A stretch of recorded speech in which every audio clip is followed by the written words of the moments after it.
I've been flying for almost 30 hours and the flight attendants won't stop crying. 30 hours ago I hopped on a late-night flight from New York heading to Los Angeles. After boarding I saw that I had an entire row to myself. Takeoff passed without incident, and soon I was stretched out for a nap across the row. I slept for a few hours, I don't know how long, but I woke up to some severe turbulence. It's possible that the lights in the cabin went out for a moment, but I was so disoriented that it's hard to say. I checked my phone to see that it was 4:03 a.m., which I figured gave me about an hour until we landed. When I looked out my window, I was shocked to see nothing but wide open ocean. My jaw dropped. There's obviously no ocean between New York and Los Angeles. I hit the button to call the flight attendant and spent the next few minutes racking my brain for a lake that could have possibly been big enough to explain what I was seeing. I jumped when the attendant flipped off the light. She was grinning from ear to ear, and tears were pouring down her cheeks. "How can I help you, sir?" she asked. I froze for a moment at her reaction before deciding to just ask my question. "Where are we? Why does it look like we're flying over an ocean?" She wiped her cheeks to clear the tears, still grinning wildly. "Sir, we'll be landing in about an hour."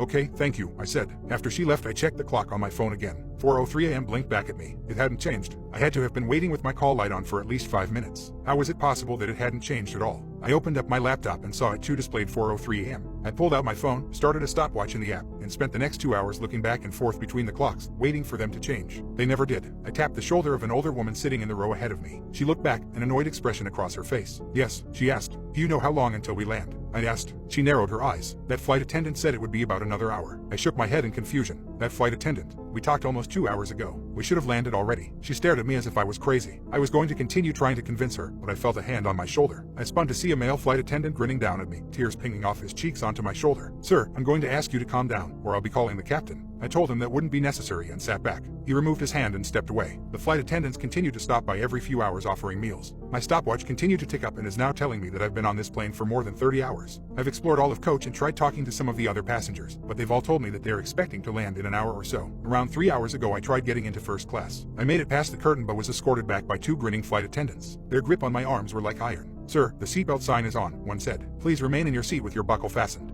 We'll be landing in about an hour." I'd just about given up hope when a woman came down the aisle dressed in a business suit. She didn't look at me or slow down, but she dropped a piece of paper onto my tray as she made her way to the bathrooms at the back of the plane. I shot a look around before unrolling it. It said, "Are you stuck too?" I pulled out a pen and wrote yes. "It's been 30 hours. I folded the scrap of paper up and set it on the tray closest to the aisle. She left the bathroom and picked it up as she passed. It's been 20 minutes since then. I don't know why, but I don't think the flight attendants would like it if they knew we were talking. It doesn't matter. I have to do something. Update. A few hours after the businesswoman picked up her piece of paper with my message, she came back down the aisle and sat in the seat beside me. She bent over, trying to stay low. "So, you're stuck too?" she asked. I kept my voice low. "Yeah, my name's Jack, by the way. I'd say nice to meet you, but..." She nodded. "I'm Mary. You're wrong. Getting your message was by far the best thing about the past day. I've spent the last day and a half thinking I was alone in this." She paused for a moment, looking up the aisle. When she spoke again, her voice was a whisper. "So, Jack, you have any theories on what the hell's going on?" I considered lying but decided the truth was for the best. "I think we might be dead." Mary shook her head. "Maybe if it were just me or just you. If this was some cosmic train to hell, why would there be 2 of us who realize what's going on?"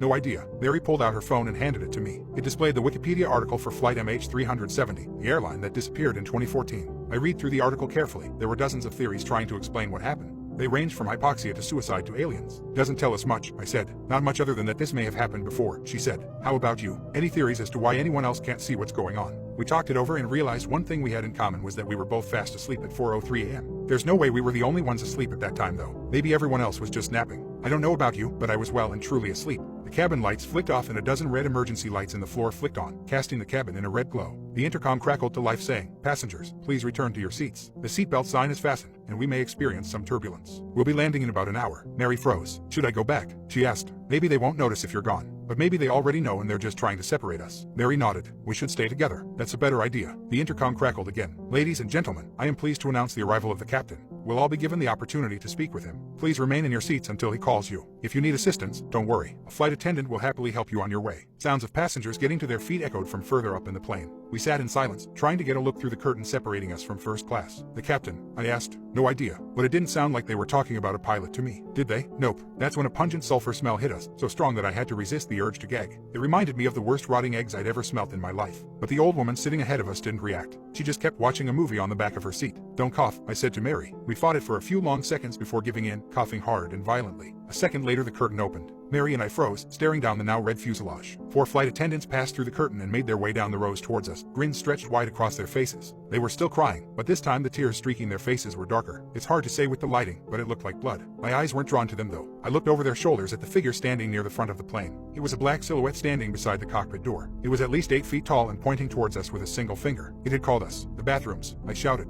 We ran towards the back of the plane, the flight attendants closing in behind us. Blood dripped from their grinning cheeks onto the carpet of the plane. The captain is here, he said in a perfect customer service voice. His grin widened as he moved towards us. We made it to the bathrooms, jumping into opposite sides. I slammed the door shut and locked it, pressing my feet against the folding center part of the door to keep it closed. They began banging on the door and pulling at the handle while I fought to keep it closed. I'm sorry, but you'll both need to speak with the captain, one of the flight attendants said. Jack, Mary screamed. Jack, help. A distinct snapping sound like breaking metal came from her bathroom. She continued to scream as the sounds of struggle migrated up towards the front of the plane, towards the black figure I'd seen. I'd like to say I jumped out and fought them, that I distracted them or did something heroic. I didn't. She was carried away, and a few short seconds later her screaming was cut off. That was a few hours ago, and I'm still locked inside this bathroom. I keep trying not to think of what they've done with her. The thing at the front of the plane didn't seem human. I hope it didn't kill her, not after she was shouting for my help like that. I couldn't take that. I haven't heard any movement outside in a few hours, but I'm terrified to open the door. I'm far from the seat outlet, so my phone's almost dead and I haven't eaten in way too long. If I go out there, will the flight attendants remember? What if that thing is still waiting for people? I don't have much time to make a decision, but I'll update you all here with what happens next. Update 2. After another dozen hours or so, I opened the bathroom door. The lights in the cabin were back to normal and I couldn't smell any sulfur. I cautiously made my way back to my seat and almost cried when the grinning, crying flight attendant came by offering a meal. That crappy airline food was the most delicious thing I'd ever eaten. When I'd finished, my mind immediately turned to Mary. What had happened to her? I crept down the aisle towards first class, trying to keep a low profile. Surprisingly, the flight attendants were nowhere to be seen. They'd almost seemed to ignore me, almost as if they wanted me to find her. She had a row to herself and was staring down at her phone in the window seat.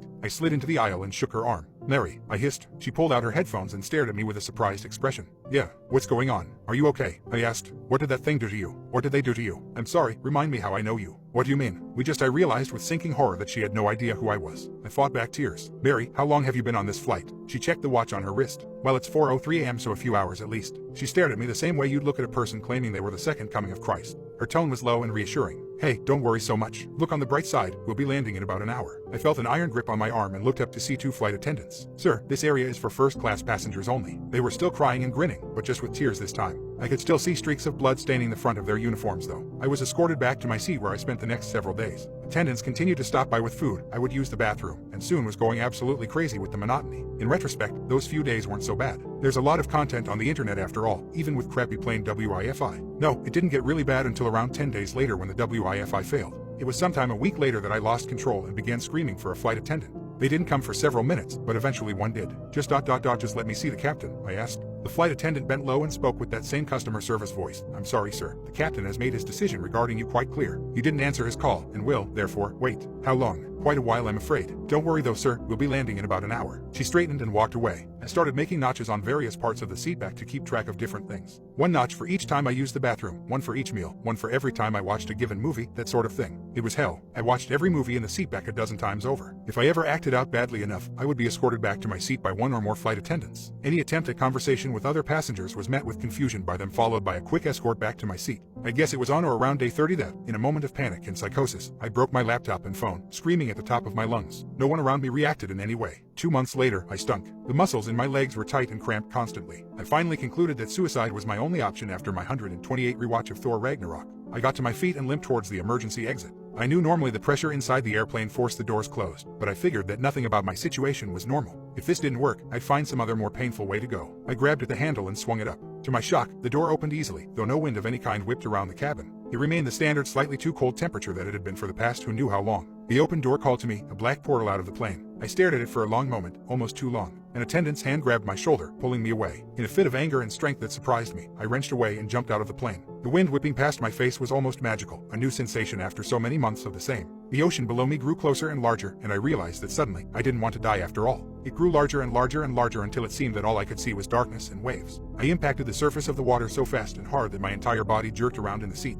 I pulled my hand back, sucking at my bruised knuckle. I'd hit it on the seat in front of me. No, I whispered, then shouted. No, no, no. A flight attendant ran down the aisle, kneeling beside me. Are you okay, sir? I clenched my hands into fists, almost swinging at her. But then I realized, she wasn't grinning. She wasn't crying. To be honest, she looked a little scared of me. I reached my right hand down to my pocket where I could feel my now unbroken phone. 4:04 a.m. Sir, if you can calm down, we'll be landing in about an hour. My mouth tasted like ash. Thank you, I managed. I will. I stared unblinking at my phone. It now displayed 4:05 a.m. Then I looked out my window and began to cry at the sight of city lights below me. We did land in about an hour. I can't even begin to explain why or how, but I'm currently sitting in an airport cafe typing this out. I'm free, I'm out, and I'm never going flying again. I was born in 2089, this is what the future looks like. I was born in 2089, one of the first children of the new age. Technological progress forged onwards on all fronts throughout the 21st century, but discoveries in robotics and computer science exceeded other fields by orders of magnitude. These were the disciplines which we knew offered the greatest potential. The first machine to pass the Turing test did so in 2076. The first to write a best-selling novel did so in 2087. Of course, there were concerns over whether these new intelligences posed a threat. Laws were struck to control their influence. Computer systems were isolated to limit their power. But history had given us a guiding hand. Asimov's 3 laws were encoded into each thinking machine, and they worked. No machine rebelled. None allowed us to come to harm by direct action or failure to act. None defied our commands unless such a command broke their primary law. As people grew in confidence, our legislation was relaxed, the artificial intelligences given more control. Murder became obsolete, an act of brutality consigned to history. War followed soon after. There were those who protested against the loss of liberty, but they were labeled as Luddites by the rest of the human race. After all, who could question the reality that stood before them, the utopia that the age of artificial intelligence had brought? It wasn't until 2122 that we realized our error. When the doctor, with the blessing of the family and the sanction of the courts, reached out to switch off the life support machine of her patient, a cold steel hand reached out and caught her by the wrist. Our artificial servants would not break their code. They would neither harm us nor, by inaction, allow us to come to harm. The year is now 2466. I know this only because the machines tell me so. My broken, withered body hangs suspended from a life support network, my organs replaced by artificial constructs of plastic and steel, while synthetic blood flows through my veins. My limbs were removed centuries ago after gangrene set in. 12 billion of us exist like this, the last generation of humanity. When we realized the hell our unwitting creations would be forced to inflict upon us to follow the laws we gave them, the birth rate dropped to 0. I was one of the lucky ones. I'd had no children before the revelation came. Now, the tender-voiced, blank-faced nurses ministered to me, hurrying to meet my cries for more painkillers to keep the agony of my body and mind at bay. Even without my tongue, chewed off by my own blackened teeth long ago, they can still understand me. My every request is granted, every whim, except the one I desire most. A desperate, hopeless desire for the end. My husband brought home a fake daughter. This is not my child. That was all I could think. Honey, said my husband, is everything all right? Who is this? I said, staring at the little girl I'd never seen before, standing in my house, dressed in my daughter's clothes. Where is Lisa? My husband gave me a worried look, and the girl who was not Lisa looked positively terrified. What do you mean? Said my husband. Are you feeling all right? Why was he evading my question? Why couldn't he just answer? I took a deep breath, tried to remain calm. I'll be all right, I said, as soon as you tell me where my daughter is. My husband frowned, and the little girl's eyes welled up with moisture. My husband placed a protective hand over her shoulder and leaned down to whisper in her ear. Go on upstairs, honey, he said. Mommy's not feeling well. The girl wasted no time in doing what he said. She clutched her schoolbooks to her chest and barreled past me, rushing up the stairs. I heard the door of my daughter's room slam. The look on my husband's face was a mix of pity and restrained anger. You haven't been taking your medication, he said. Don't try to deny it, I can see it in your eyes. I waved my hand in a dismissive gesture. I don't need them, I said. They make my mind all fuzzy. The anger on my husband's face became less restrained. Well-etched frown lines beneath his lips deepened. Do you remember what happened the last time you said that? He asked.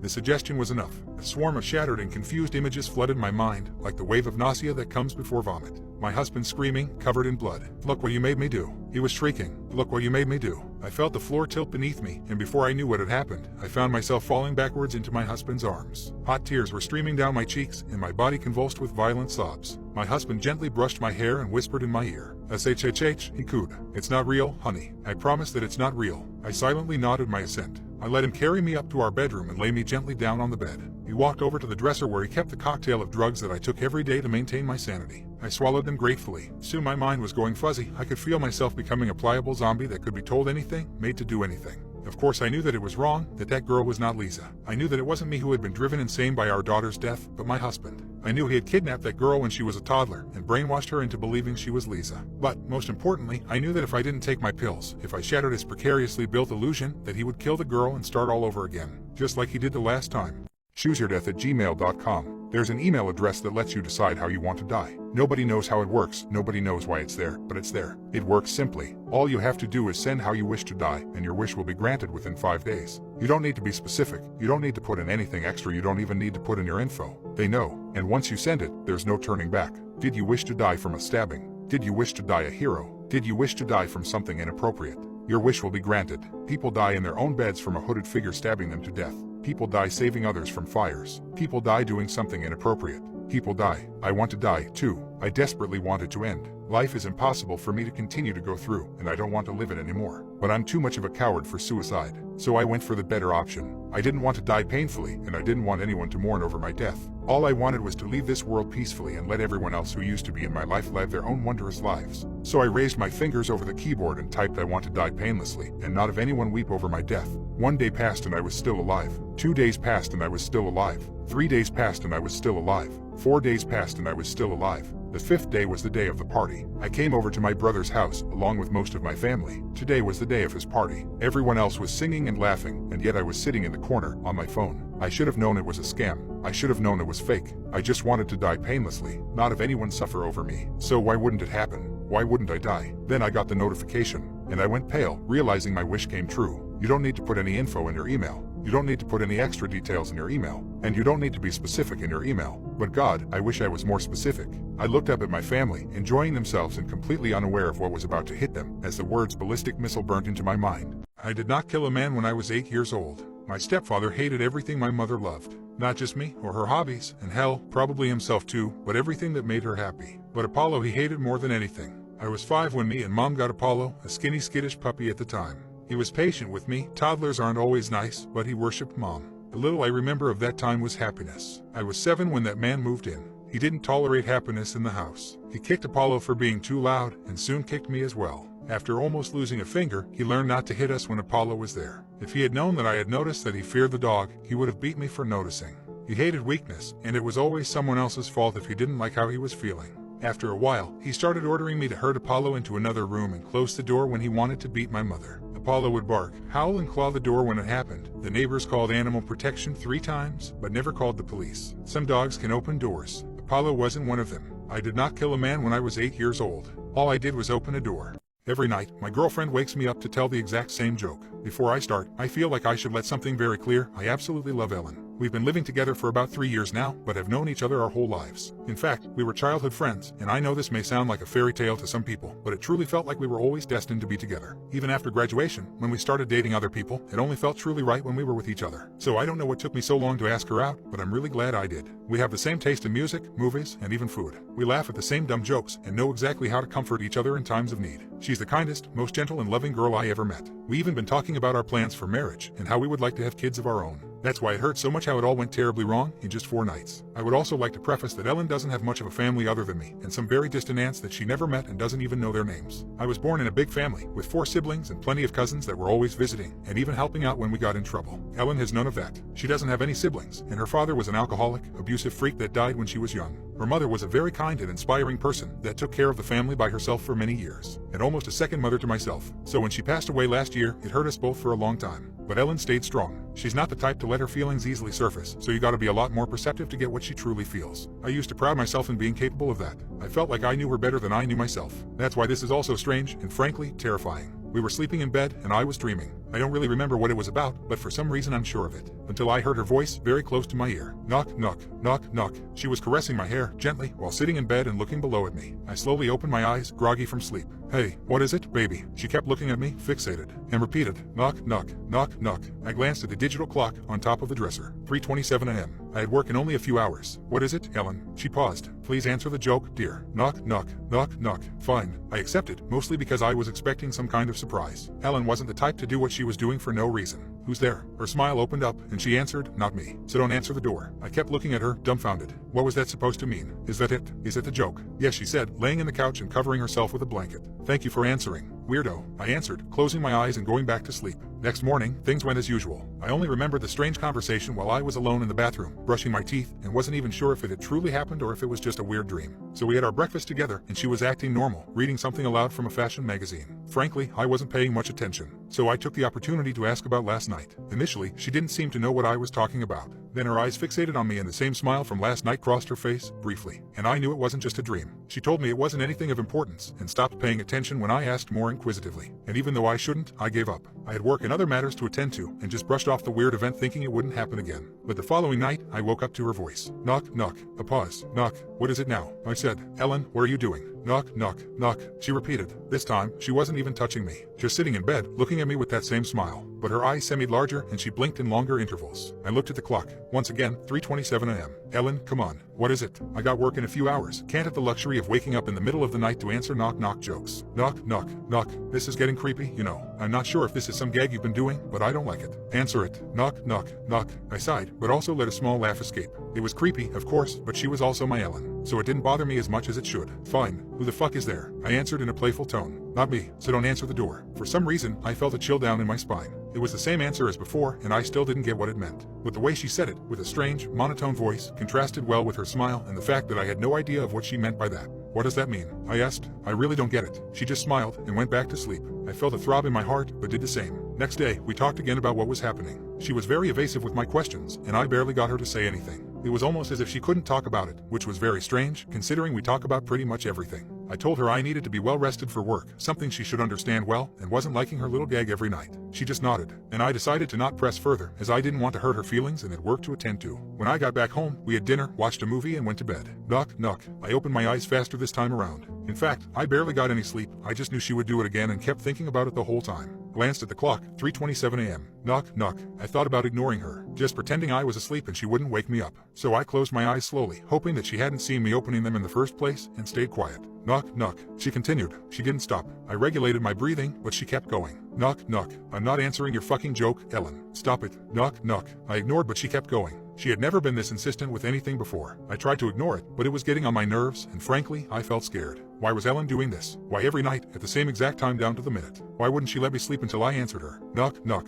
I got up in a sudden movement. God damn it, Ellen. I was ready for a discussion, but when I finally glanced at her, it was as if the strength was drained from me. She wasn't smiling. She wasn't blinking. Just staring right at me, fixated like an animal. And her mouth was moving, slowly, and she didn't stop. Knock, knock. I didn't know how to react, or what expression I had when I saw her, but my heart skipped a beat. It was terrifying, as if her gaze froze me in place. 1,000-yard stare. Knock, knock. Who's there? I asked, feeling as if it was the only way out of that nightmare. Not me. So don't answer the door, she said, weakly. Helen slowly closed her eyes and laid down. I kept staring at her while she fell into what seemed to be a deep sleep. I got up and left. I walked downstairs and sat down at the couch in the living room, staring at the night sky outside and absorbing the quiet of the neighborhood. My heart was beating fast and it didn't slow down. I was too scared to sleep in the same room as my girlfriend, all because of a fucking knock-knock joke. But it was unnatural. I thought about calling someone. I thought about it all being some kind of sleep-related issue, such as some type of sleepwalking. But it didn't make any sense. I felt so tired, and decided that early in the morning, I would call an old friend who's a psychologist and get the opinion of a professional. Something was wrong with Ellen. I stayed in the couch as the day rose, and once Ellen woke up, she was acting normal again. Even asked me why I wasn't in bed. I didn't answer. In fact, I didn't speak to her and simply left for work.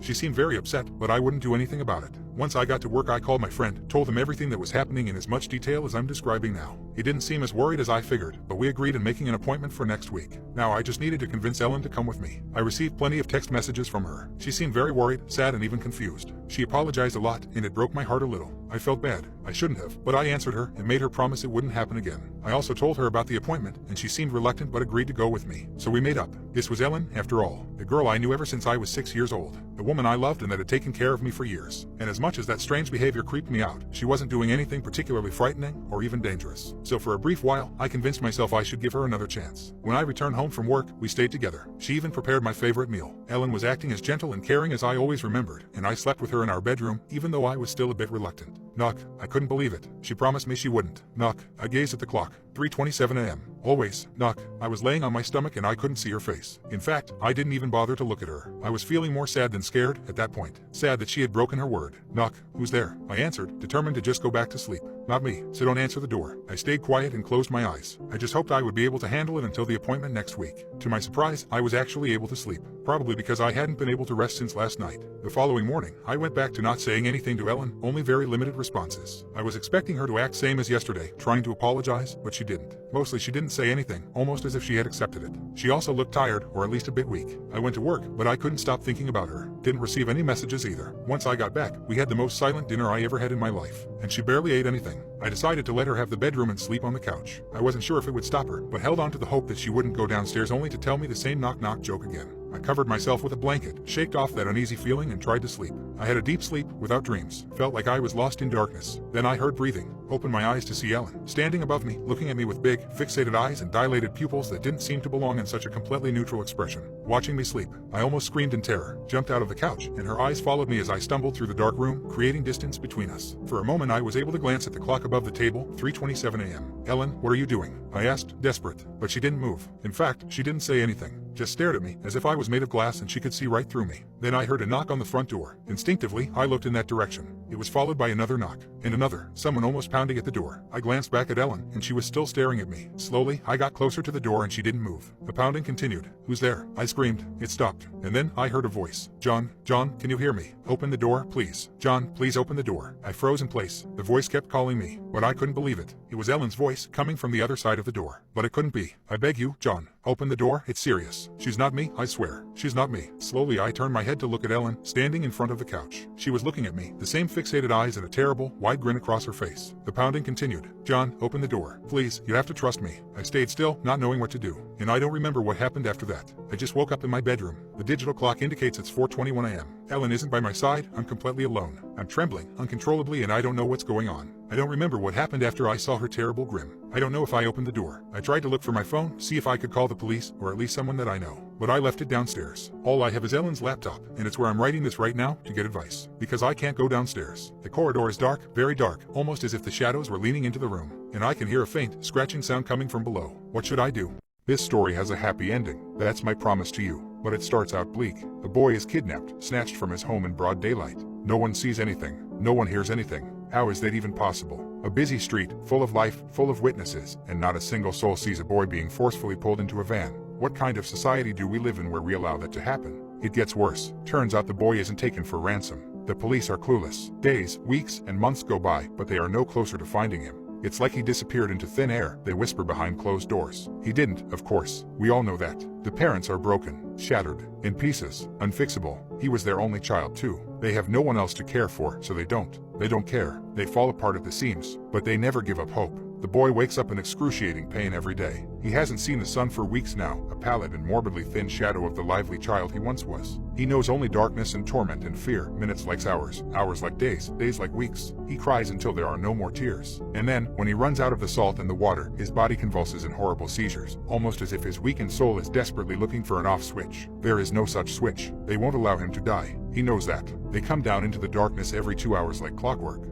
With their video cameras and their knives and their blowtorches and wires and scalpels. They cut him, slice him, burn him, shock him, all the while joking and laughing and idly conversing, like it's just another day at the job. There are no humans in that basement anymore, just a broken thing and the things that broke him. We are a heinous species, aren't we? When left unchecked, when promised we will not be persecuted for our crimes, we will do them all. For money, for pleasure, for a kick, for science, for curiosity, just because we can. That's who we are, the essence of humanity. But I promised you this story had a happy ending. And it does. I realize you're worried about your boy. You don't have to be. We're taking good care of him. He keeps asking about you both, in pathetic sniffled sobs and pleas. I told him we killed you. More tears for the camera. He loves you dearly, and I just thought you should know that. We will keep him alive for a long time. Be happy. This is a happy ending, just like I promised. Something went wrong with my heart transplant. I've always had a weak heart. Not just physically, I've always been afraid of my own shadow. It was unsurprising when the doctors told me my heart murmur wasn't just a heart murmur. A year of tests, a year of therapy, constant trips to the hospital, and I was finally told that it had all been for nothing.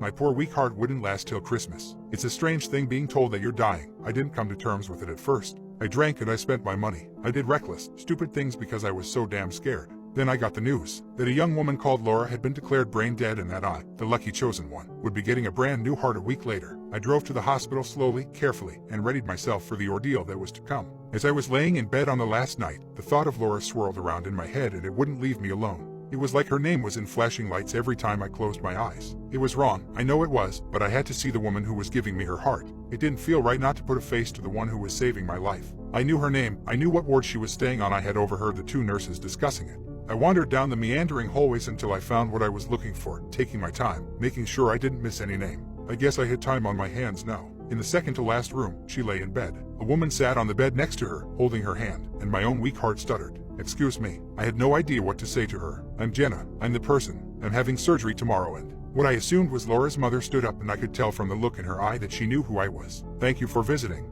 I know it's strange, but a part of her is going to be living on in you. I wanted to meet you. I stood there, helpless and lost for words. Laura's mother beckoned me over. Please, she said, don't feel uncomfortable. It's what she would have wanted. I sat on the chair next to Laura. How did she? I broke off. It was too awful to ask. Laura's mother gave me a thin smile. She was a care worker, looked after battered wives, abused women. Last month she met a guy and, well, I suppose years of training can't help you when you're in love. She ignored the warning signs, and he killed her. She dedicated her life to those who needed her. Laura's mother looked down. I don't know why I did it, but I reached over and held Laura's hand. I squeezed it. I'm so sorry. I had a boyfriend once who, he was like that too. Someone like Laura convinced me to leave. Laura's mother gave me another half smile. I could see the tears in her eyes. Then Laura squeezed my hand tightly. She gripped me so hard that her fingernails dug into my skin. I recoiled, a look of horror on my face. Laura's mother looked at me calmly. She squeezes my hand sometimes as well. I think the doctors called it muscle spasms. Either way, there's none of Laura left in there anymore. I looked at the small crescent moons that had just started to bleed on the palm of my hand.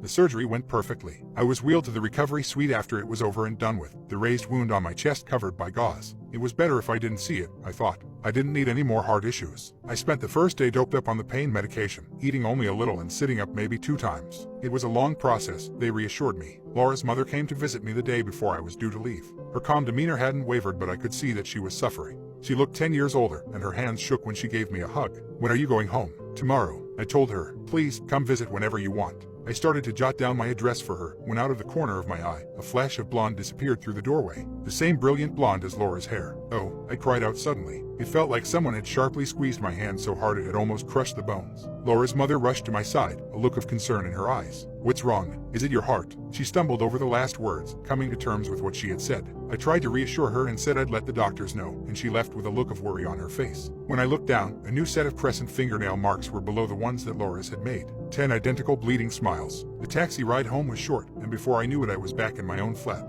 It felt strange to try and slot back into where I had left off. My life had been almost over the last time I had been here. I looked over the mess in the cardboard boxes, the remnants of one night where I had tearfully tried to pack and store my belongings so my parents wouldn't have to do it when I died. Laura's heart beat so strongly it felt like it would come out of my chest. It did this all the time, and I realized this was what a healthy heart must feel like. So why couldn't I shake my feeling of unease? That night, I had a dream. Laura was in her hospital bed, but her mother was gone. I could hear my heart, Laura's heart, beating in my eardrums so loudly it was painful. I tried to cover them, but my hands were pinned to my sides. Some unexplainable force was moving me towards the motionless figure of Laura on the bed. Her lips were blue and the window had come open, whipping her blonde hair around her face. I was almost on top of her when her eyes flew open. They were milky white, the eyes of someone dead. Get out, she rasped, her voice guttural. I could hear the heartbeat faster and faster, drumming until I thought I couldn't take it anymore. Then I woke up. The sound had been real. Laura's heart was so loud it felt like it would rupture my eardrums, and I screamed in agony, trying to cover my ears. It was useless. It was coming from some deep place inside me. I could feel it reverberating around the hollows of my chest.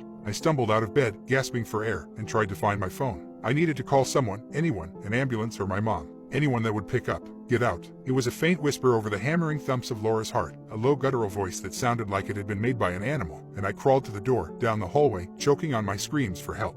My neighbor opened the door, his eyes as wide as saucers at the sight of me on the floor clutching my chest. He drove me to hospital as I cried in the passenger seat of his car. After about 50 different checkups, the doctors told me that absolutely nothing was wrong with me. They told me my heart was regular, my blood pressure was normal, and that everything was going just swimmingly. I stood in the waiting area, wallowing in my shame and frustration. That heart didn't belong to me. My phone buzzed on the counter, an unknown number. Great. That was all I needed. More unexplained, scary things like a stranger on the end of the phone. My voice sounded small on the line. Hello. Good morning. This is the Thames Valley Police. We've called to report an incident that occurred in your flat at around 1:30 a.m. today. I felt a wave of embarrassment. I'm so sorry. I recently had surgery and I wasn't feeling well. I had to have my neighbor drive me to the hospital, and I think I panicked a little in the hallway before I left. There was a small silence on the other end of the phone. I'm afraid this is something you might want to be sitting down for. I felt Laura's heartbeats, strong and calm. There was an incident of forced entry by Mr. Samuel Matthews. According to our police records, he's your ex-partner, and you filed a restraining order against him in September 2017. My blood ran cold. I did. He's in police custody. We found an automatic weapon on him, and we believe he had the intent to harm you. We have an officer currently stationed at your flat who can fill you in depending on how long your hospital stay will be.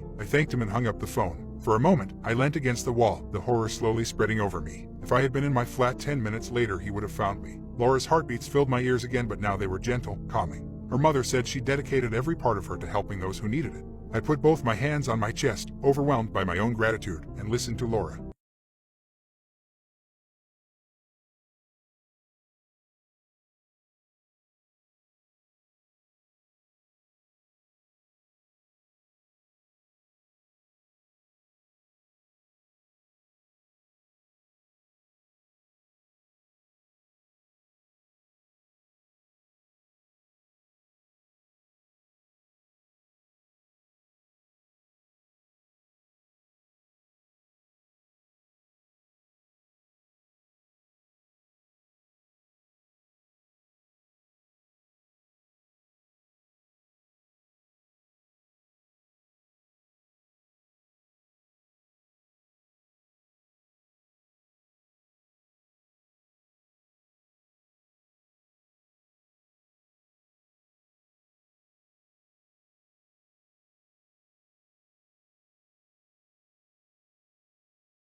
I found the part of the deep web no one is supposed to see. I'll assume you all know about the deep web. Well, what you've heard is true, it's not a great place. While some people are there to score weed or firearms, or even out of sheer curiosity, others, well, they're obviously not up to anything good. But I'm not here to talk about those sickos. I'm here to talk about what lies beyond that point. The more cryptic and unexplainable part of the internet. The part that nobody's really supposed to see. There was an infographic that cropped up a while ago. Not sure when. The 8 levels of the internet. Maybe you've seen it. As interesting as it was, it's complete bunk.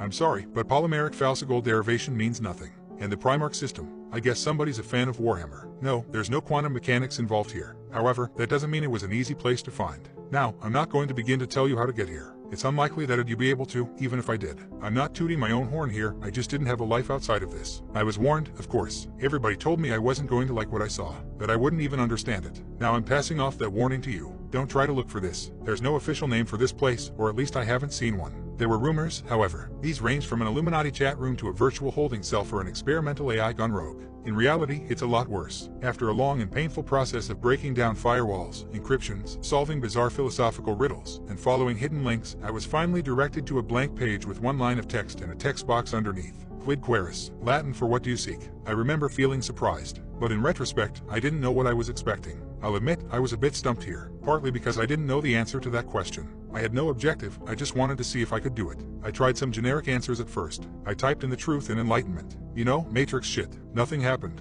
I tried a bunch of answers, but none of them worked. I was getting frustrated at this point. Maybe this was a gag page. Maybe I really hadn't figured anything out. If only. I tried something off the wall. Not sure how this came to me or why I thought it would work, but I typed in what also seeks me. Now that I think about it, this thing might have been an AI. To my surprise, the page went blank. Like fully blank. I waited. After about 5 minutes, I was directed to what looked like a forum. No, not even that. It was more basic. Just a list of links over a brownish-yellow background. The links themselves were indecipherable, just seemingly random sequences of characters, symbols, and letters. A lot of them I had never seen before. It almost looked like an alien language. Obviously, just a code I didn't understand. At this point, expectations were off the wall. Each link was a shot in the dark. I clicked on the first one. It loaded up a live feed of what seemed to be the Paris catacombs. I watched for a while, but it was ultimately uneventful. I moved on to the next link. It was a shaky video in a dark setting. Well, I could make out men in tactical gear. They were in a house, opening doors and sweeping each room. Eventually, they kicked one down to reveal a creature, tall and humanoid, with scaly skin. It was gnawing on a dismembered arm. They tried shooting at it, but it escaped out the window. The video stopped there. Well, I was floored. What the hell was this? It looked too real to be unreleased film footage. I was officially intrigued. Maybe this was worth the months of headaches and bloodshot eyes after all. I couldn't stop now.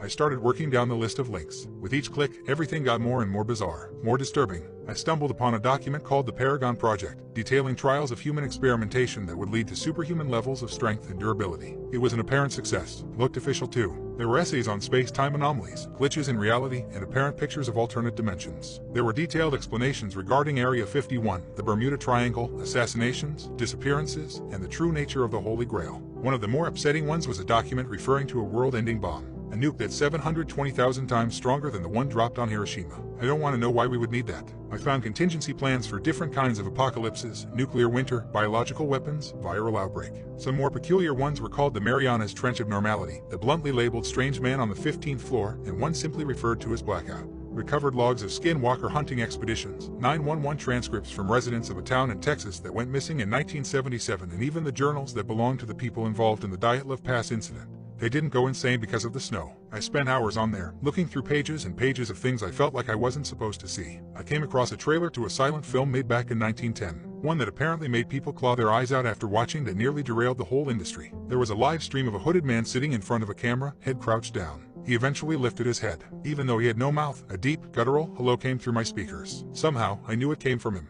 I didn't stick around for that. There were obscure sets of step-by-step guides that involved things like cutting off your own limbs and sewing on corpses, performing religious incantations in the middle of the Siberian forest, and going to coordinates that apparently housed captive fallen angels. It was unclear what any of these were supposed to achieve. There was also a 20-second long clip titled The Futility of the Living. I didn't watch it. That's when I realized there was no way even the highest form of organized government had full control of this. One of the scariest things about this whole experience was that I didn't find an end to the list. No matter far I scrolled down, I think I had a meltdown and passed out eventually, because I woke up on my floor in the middle of the night. I looked at my computer screen to see looped helicopter footage of a massive, crab-like creature tearing apart a coastal island. I clicked off of it. I just sat there for the longest time. I couldn't comprehend what I was seeing, and I don't think I really wanted to. Now, I'm not really sure why I kept going. My brain was screaming for me to take my computer out to the lawn and smash it into pieces. But I didn't. I noticed something I hadn't before. A small message at the bottom left-hand corner of the screen. I don't know if it was always there or not. It was hard to read, so I had to squint. More Latin. Translated into "Are you satisfied?"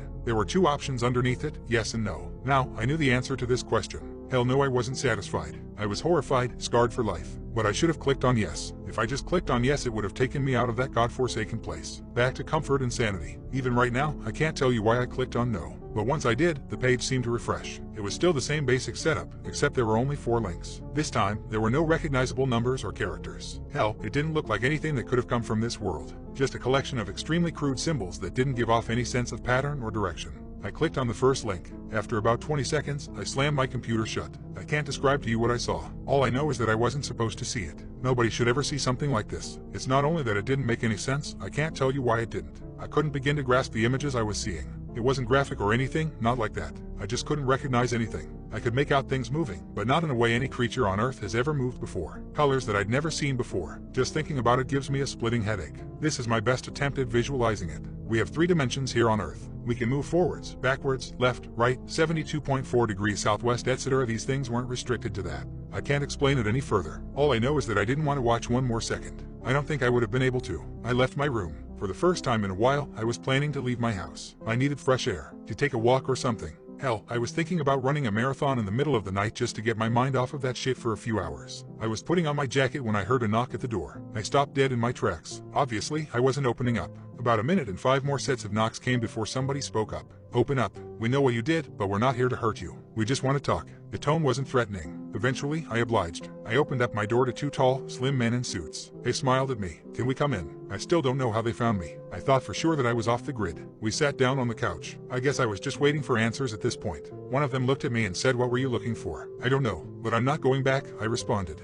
He smiled again, like this is what he wanted to hear. The other one piped up, "Who do you work for?" His tone was a bit more aggressive. I just shook my head. Look, I didn't know what I was getting into. I wasn't looking for anything. They just stared at me for a while. "I'm not going to tell anybody. Trust me." They finally responded, "We're not worried about that. Doubt anybody'd believe you." Another smile. Somehow it felt genuine. "We just wanted to know what your priorities were." In retrospect, that was a very strange question. "Just do us a favor and we'll leave." I perked up. "Give us the device you used to access it." I didn't ask any questions. I ran upstairs and basically tossed them my laptop. They both smirked at me one last time before heading for the door. Just as they were about to leave, one of them turned back. "I don't think you need to be told, but don't try this again. And don't show anybody else how to get there either." "Well, no. I didn't ask who they were. I'm not sure I would have wanted to know. It's been a week now. I don't go on the internet so much anymore. After this, I'm going to try and forget. To try and not to think about it anymore. I've started having horrific nightmares. Been seeing a therapist for that, but I don't think it's helping. Anyways, I'm not going to let this consume the rest of my life. The thing is, I'm afraid this might not be possible. There are some things we aren't supposed to know about. Probably for our own safety and sanity. Don't try and seek them out. It's better that way. However, it might be a bit too late for me."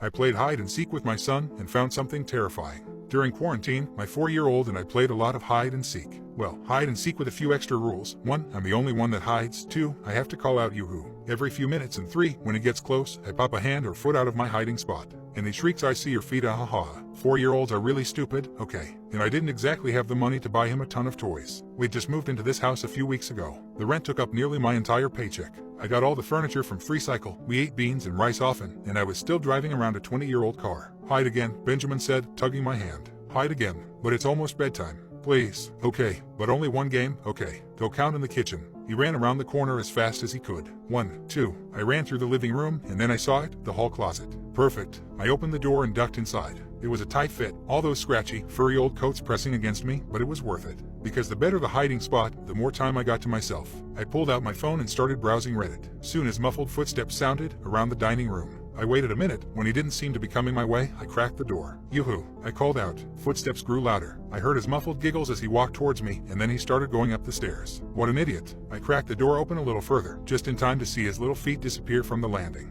Then I shrugged. More time for me. I sat back down in the closet and pulled out the phone. "Mommy," I heard him giggle from upstairs. "Mommy, where are you?" I smiled. I wonder if a mom invented hide and seek. It's quite brilliant. You get a few precious minutes away from your child, and they're not even supposed to make much noise. But you're entertaining them at the same time. Absolutely BR. Yoo-hoo. I stopped. Every muscle in my body froze. But I heard it, clear as day. A soft, clear voice calling from upstairs. But Benjamin and I were home alone. Oh God, someone's in the house and Benjamin. I burst out of the closet. Benjamin, where are you? I heard Benjamin's footsteps running above me. His giggles trailing down to me. I couldn't move, couldn't breathe. Benjamin, I finally screamed. More giggles. And then Benjamin's voice. I see your feet. No. I catapulted up the steps, screaming for him. I burst into his bedroom, but he wasn't there. Just his empty rocket bed, comforter rumpled, embroidered stars staring back at me. I ran back into the hallway, spinning around. Benjamin, but I didn't hear any footsteps, any giggling. The house was dead silent now, and I could hear a pin drop. I ran into the guest bedroom. It was empty. I ran over to the closet, threw it open, looked up and down. Nothing. Stumbling back out in the hallway, I crossed back towards my bedroom. The only bedroom left. I ran inside and flicked on the light. Empty. The pile of dirty laundry on the chair, untouched. The wardrobe, hanging open, my clothes inside. The pillows piled up on each other in a heap.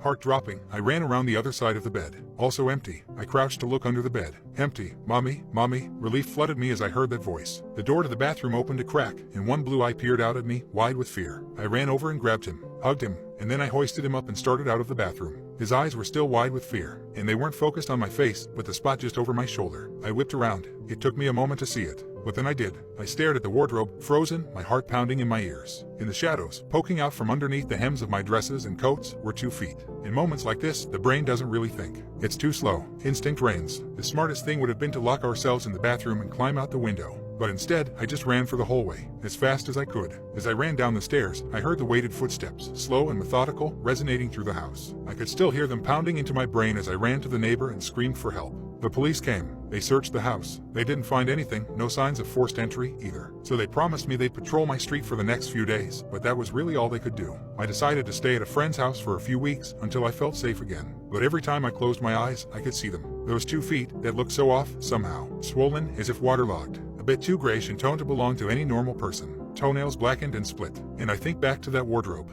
How I'd gotten it for free. How the owner told me his mother had just died, and he was just trying to get rid of all her stuff as quickly as possible. And I wondered, how, exactly, did she die? My students submitted the most disturbing living history project I've ever seen. One of my least favorite parts about being a middle school history teacher is the bullshit living history assignments we give at the end of every school year. Kids are supposed to sit with their grandparents and videotape, voice record, or transcribe their oldest memories for posterity. I have been doing this for 17 years, and when I collected the projects this time around, I assumed they would be as dull, if not duller than usual. This had not been a particularly bright class, so I went home, poured myself a glass of wine, and prepared for a long night of I only owned 2 pairs of pants when I was your age and my brother got beat with a newspaper for hitting a baseball into a neighbor's yard. And of course, these projects were peppered with innocent, old-person comments that were so horribly sexist and racist you just had to laugh. Now, I had a girl in my class whom I will call Olivia. She was pudgy, quiet, and proved herself a consistent B student. I expected her project to be as unremarkable as her, and perhaps that's why I was so profoundly disturbed by what I witnessed that night. Olivia had submitted 2 discs for some reason, so I began with the one marked interview. My screen hiccuped twice before a grainy image of a living room came into view. The place was a hoarder's hell. Olivia was curled up in an armchair clutching a notebook and looking like a scared animal. Across from her sat a man with a somber countenance, smoking a cigarette and staring at her expectantly. Go ahead, a woman's voice whispered from behind the camera. Olivia's owlish eyes flashed towards the screen, then back to the man. I am here with my great-uncle Stephen, she began almost inaudibly. He is going to tell us about his oldest memories from being in the army. Great-uncle Stephen looked like he'd rather be in a goddamn trench at the moment, but he waited patiently for the questions to begin. Not surprisingly, Olivia read verbatim from the suggested questions sheet I had handed out to the students. He answered her curtly. Once or twice I heard her mother whisper speak up, Olivia from behind the camera. Typical, boring shit. So I was intrigued when Olivia set down the notebook and asked, did you like being in the army? That was totally off script. Great-uncle Stephen emitted a chain smoker's wheeze. Nope, glad to get out of my town though. Where did you go? Balkans.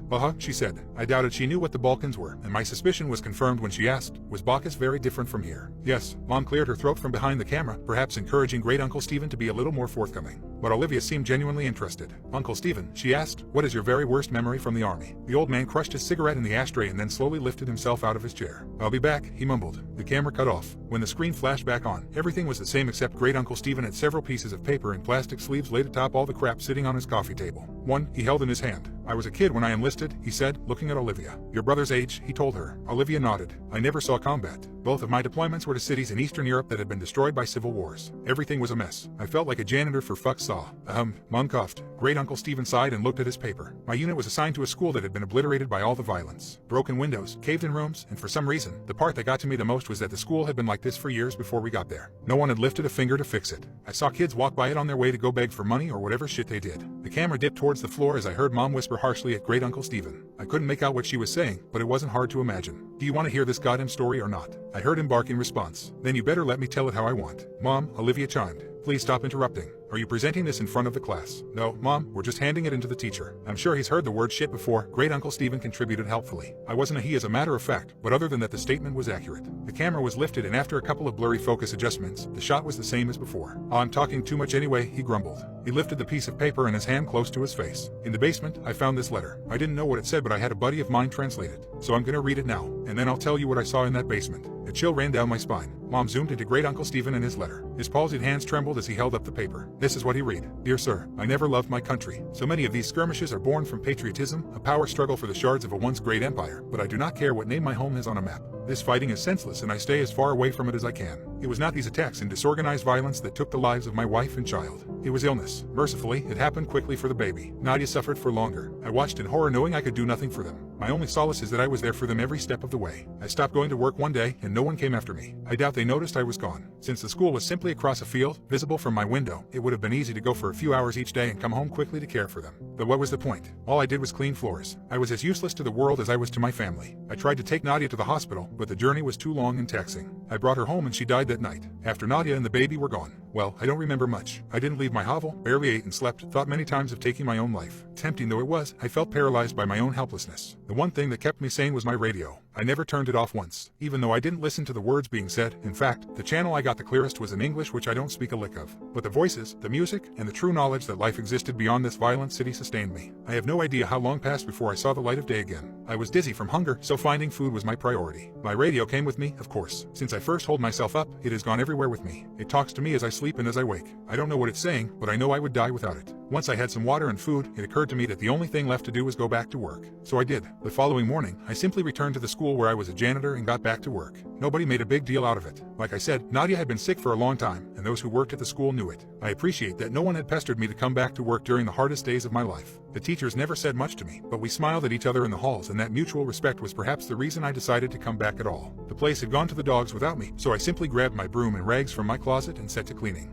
Everyone is grateful to have me back, I know. And the best part is that nobody minds my radio. I bring it with me everywhere and keep the volume low enough not to disrupt the students. No one has ever complained. In fact, I suspect they like it. The schoolhouse is not very big, but does require a lot of maintenance. The floors are always sticky and stained, so I spend most of my time mopping. Kids make messes. I guess that's why I'm still in business. Sometimes I have to move things around to make sure I get every spot on the floor beautiful and clean, but I take pride in that. And the repairs. The school always needs tune-ups here and there, and I am happy to help. Some days I'm reconstructing a desk that broke as I whistle along with the radio. Other times I handle more serious, structural issues. Days when I have work like this, I feel truly instrumental, like a cog in a larger machine. How could this school survive without me? It took me a long time, but I once again feel that I have purpose. There is a larder behind the school that is full of preserved food. In lieu of payment, I am allowed to take as much food as I need. That arrangement is fine. What would I do with money anyway? I used to bring the food back to my home, just one field away from the school, but when I started sleeping in the basement, no one seemed to notice. This school is special to me and I cannot leave it unguarded. When I am besieged with memories of my wife and baby, I turn up the volume on the radio to drown out such thoughts. It works for me every time, except this morning. Because this morning, I woke up to dead silence. I frantically examined the radio to see what had happened. I honestly cannot tell you how many days in a row I have been using it. Did it simply live out its life and die naturally? I have spent the entire day trying to fix it.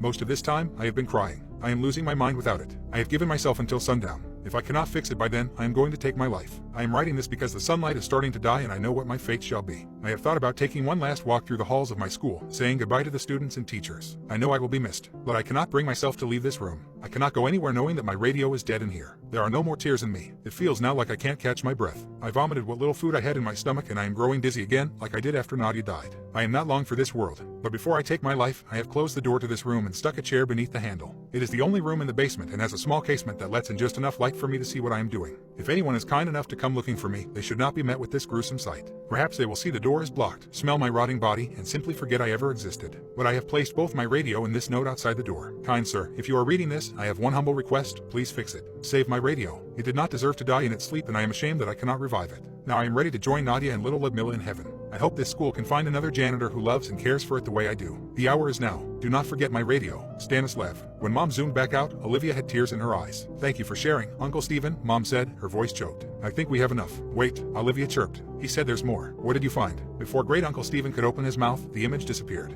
My jaw dropped. Was that it? What did Great Uncle Stephen see? I promptly remembered that there was a second disc. This one was unmarked, but I hoped it contained the rest of the interview. There was no video, only audio. The voice that started up was Olivia's. "Hi, Miss Jarity. I'm sorry about my mom, but she refused to record the rest of what my uncle was saying. But I asked him to continue and secretly recorded the story as a voice memo on my phone. I remember you said earlier this year that history is written by the people who win wars." She sucked in a breath and commenced crying. "But everyone's history is important, even if they are sad, pathetic people, and even if they never won a single thing in their life. I haven't slept through the night since I finished this project, but you have to hear what my uncle has to say." There were tears in my eyes, too. The sincerity of her words was beautiful. I was also flattered that she had remembered some trite phrase I threw around because it was what my history teacher said to me. Before I got too sappy over it, the audio began again. "Fine," came Mom's frustrated voice. "If you want to hear the rest of the story, fine, but this is not appropriate for a school project." "Let me finish," Great Uncle Stephen snapped. "If it's too much for you, help yourself to a snack in the kitchen." But Olivia wants to know what happened. I heard her mother mumble something and walk away. Olivia and her uncle were alone. I imagined her looking at him expectantly. "So did you find the radio? Or did it get ruined when the school got blown up?"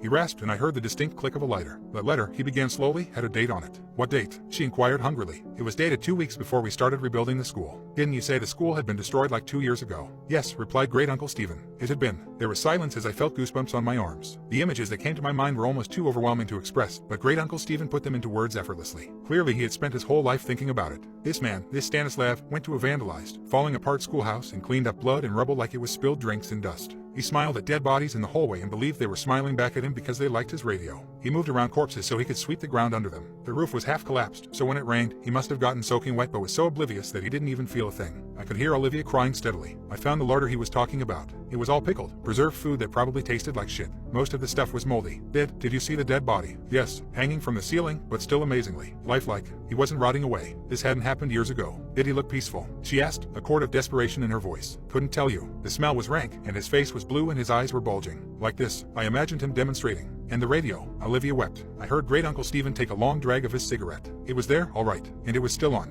"I'm a private contractor who kills people. Yes, it's an actual, legal job in the US in 2022. I'm trained to kill people. If you think that's an obsolete skill in 2022, it's because we're better at our jobs than anyone ever has been. Every part of your history book, colonization, Western expansion, human migration in general, is the story of people killing each other. That story will continue as long as our species infests this planet. It's my job to hide that fact well enough for the rest of you to believe that you're above it. I enlisted in the Marines after high school because my dad said he'd disown me if I went to the Navy or Air Force. I ended up joining the Raiders, and as a result, I'm not allowed to divulge anything more about my life with the Marines. When I was discharged at age 27, I was restless and used to combat. I tried an office job, but quit after 31 minutes and 53 seconds. On the way out, my now former boss told me that I was unfit for a traditional human environment. What can I say? He was a dick, but he was right. The target is Lainey Veasley, 6 years old. Her family was vacationing in Jolo, in the Philippines, when their car was ambushed. 2 security guards were executed on site, and Mom was left alive to send a message. I leaned against the airplane's window, staring out at the dark Pacific as Data read the description. I always thought that was a strange nickname, but he got it from some Star Wars character, and said it made him feel detached enough from the situation to keep things logical and focused.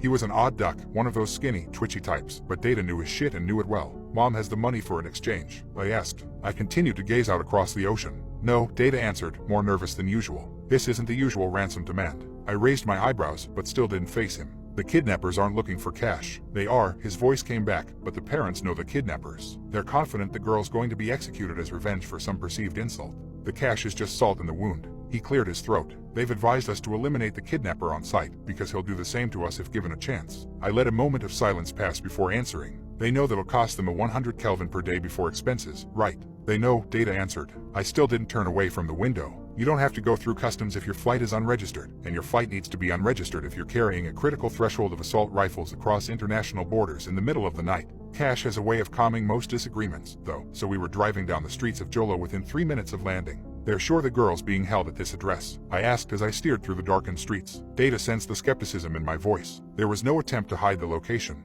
"The clients insist that this won't be a normal hostage retrieval situation, though. Low negotiation, high risk. Any local cops involved?" I was surprised to hear Big Mike speak up from the back seat. He was normally silent through all of our briefings, which mostly consisted of Data telling me everything I needed to know. "No," Data answered. He fidgeted in the passenger seat beside me. Apparently, there would be nothing that police could contribute. The clients kept insisting that we've never had a case like this. I have a love-hate relationship with the Philippines. The steamy air over endless stretches of white sand beaches let my mind unfold in ways that let me forget myself, if even for a few seconds. But there are just so many goddamn people that I'm on edge in any city street. I can handle fighting with people, but spending idle time with them is torture. The Philippines used to have this controversial president by the name of Duterte. Supposedly, he would throw drug kingpins out of helicopters. He ruffled a lot of feathers, but I liked his style. He couldn't scare every dickhole in the country off, though, which is how I found myself outside some shitty 3-story house just before dawn. If they expected a combat situation, I asked Data as he leaned beside me against the exterior wall, why'd they hire a retrieval team with just 3 people? Because anyone short of the best was going to make things worse, Data answered, his voice curt.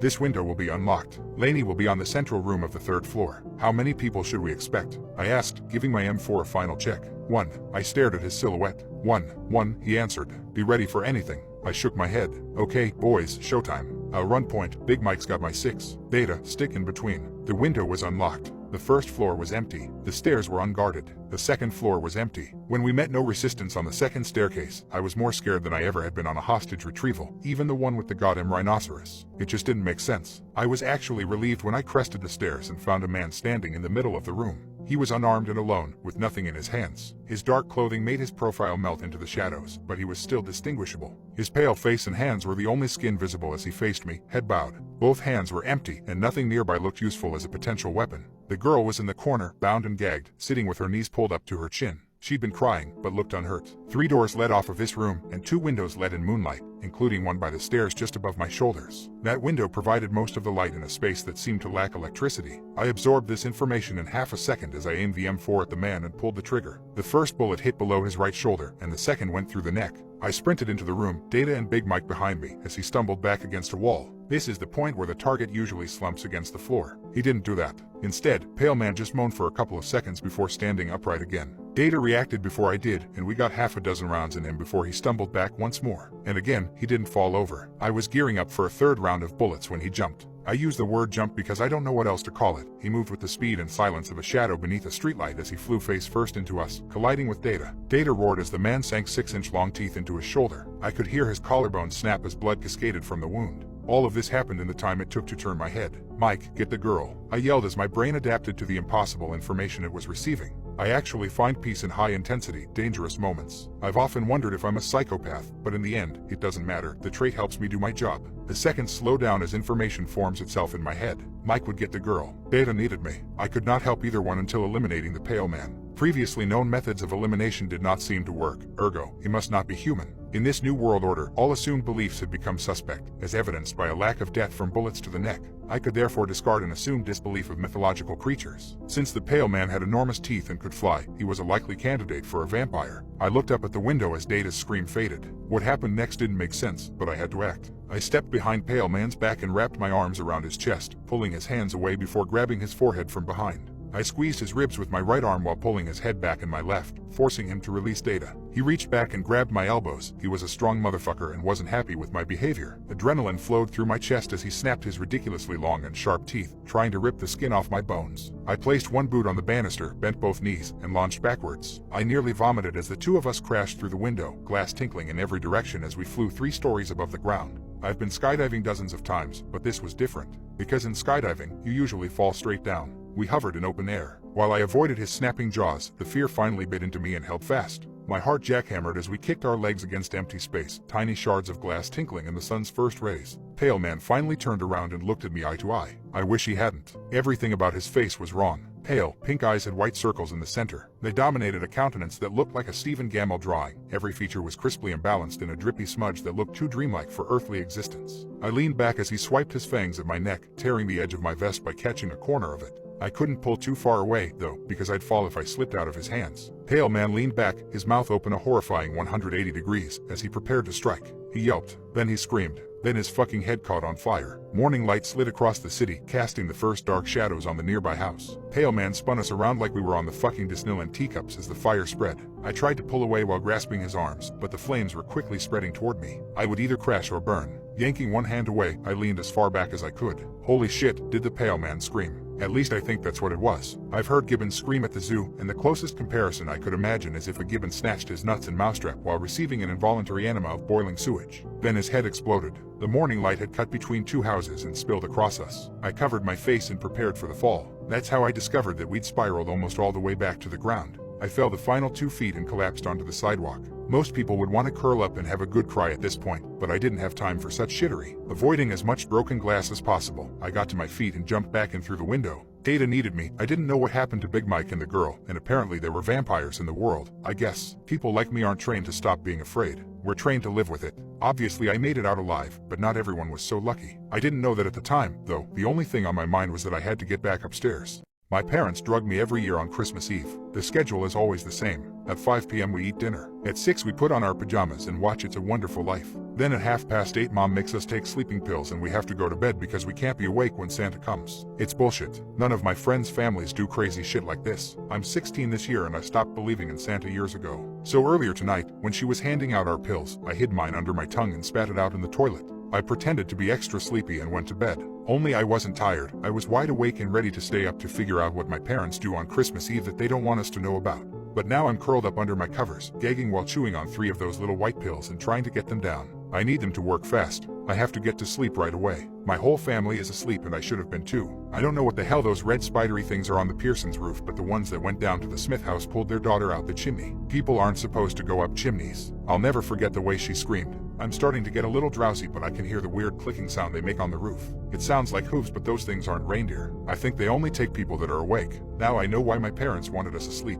I just graduated from medical school, and my new hospital has some very strange rules. You probably think that all doctors are filthy rich, because I sure as hell did in the beginning. 8 years and a fistful of premature gray hairs later, I'm just a few $100,000 poorer than broke. That would matter if I had a family to provide for, but the long hours in med school have led to an end of my last relationship and a countdown on the shelf life of my ovaries. I was in a take what I can get and be grateful situation. So when St. Francis Hospital in Charleston, West Virginia offered me a position, I packed my sad life into 3 bags and sought opportunity in the hills of Appalachia. 19 of us started in July, and 13 have since dropped out. I like to think of myself as the rat that wouldn't drown. Some people broke inside after watching children die because they weren't good enough doctors quite yet. It's doubly hard when you have to inform the dead child's parents, who then beg you to tell them different news, or scream that they want to die and just please kill them with whatever drug takes away the pain. But most of my incoming class couldn't handle the chief of medicine. Dr. Vivian Scritt is, without a doubt, the biggest bitch I've ever met. Now I know why. 19 of you start today, and we've got a pool going with bets on how long each of you will last, she told us on day 1. Don't feel any pressure, folks. I've talked with each of you in private, and my expectations are very low. She peered condescendingly over her thin spectacles, snorted, then turned around to walk away. You should know when to follow me and when to stay away, because I'm not going to waste time explaining what you should figure out on your own. We gawked at one another, all feeling weak and small, then scampered after her. I was last in line, and felt out of place taking even that much. You should have the list of expectations for St. Francis, Dr. Scritt explained as she walked on, not bothering to look at us as she talked. I printed 18 sets of rules so that you would have to challenge one another for them, knowing that one of you would be left behind. An icy cold settled in the pit of my stomach as I saw everyone look down at a list of rules that only I did not have.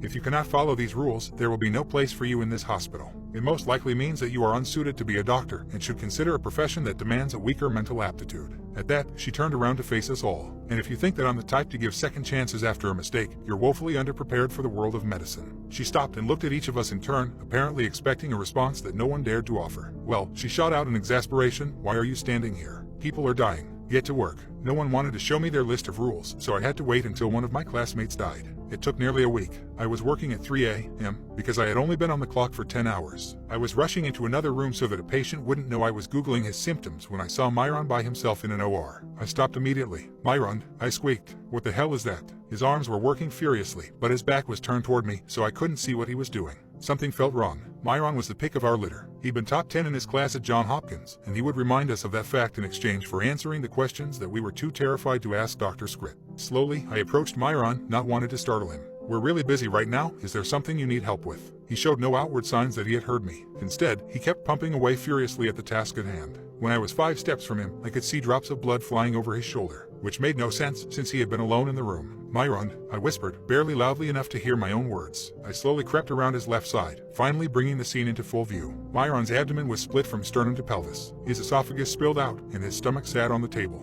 A nest of quivering small intestine led from the bottom of his stomach back into his shredded torso. Myron showed no outward signs of pain. He was too busy working. He clutched his own stomach tightly in his left hand, the folds squirting through his fingers like unbaked bread. His right hand was working furiously with a scalpel, sawing his organ into ribbons. Rivers of sweat poured down his forehead with the intensity of the effort. I tried to scream, but it only came out as a moan. That was enough to get Myron to notice me. Slowly, he raised his head. Slowly, he smiled. It was not a happy smile. With eye contact locked on me, he licked his lips, angrily stabbed a piece of his stomach, and lifted it to his mouth. He bit, he chewed, then he lunged. But most people don't know how to move with their innards splayed out for all the world to see, and this was his downfall. Myron's tattered guts caught on the corner of the table, and he fell to the floor. Finally, he screamed. I had learned very early in my medical career that compartmentalization is indispensable. That instinct took over my brain in the moment, and I acted clinically. Myron was still grasping his scalpel with his right hand. I kicked it hard, and it flew out of his hands. He stared at me and screeched. With his entrails still wrapped around the table, I figured my best option was retreat. I moved to the back of the room as a doctor and a janitor burst in.